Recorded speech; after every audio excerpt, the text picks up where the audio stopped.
రాకేష్ ఇదేనా రావడం? అవునన్నయ్య.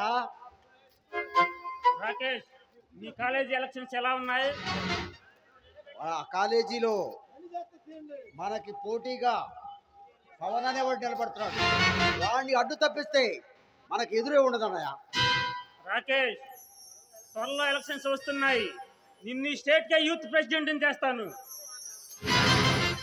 అవునా అన్నయ్య? అవును రాకేష్, అవును. ఈ ఎలక్షన్ లో మనం గెలిచి ఎమ్మెల్యే అయితే సీఎం కూడా అవ్వచ్చు. అవునా?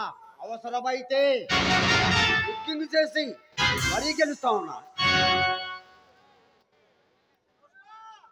రాకేష్ ఈ టైంలో మనం చాలా జాగ్రత్తగా ఉండాలి.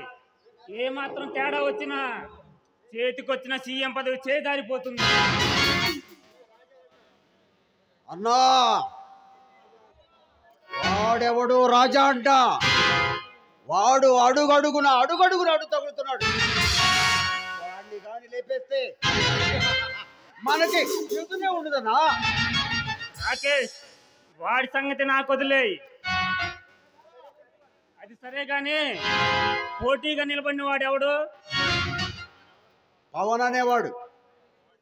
వాడిని తొలగిస్తే మనకి ఎదురే ఉండదన్నా. రాకేష్ వాడి సంగతి నేను చూసుకుంటా. ఈ లోపు నువ్వు హాయిగా ఎంజాయ్ చెయ్యి. అవునా అన్నయ్య?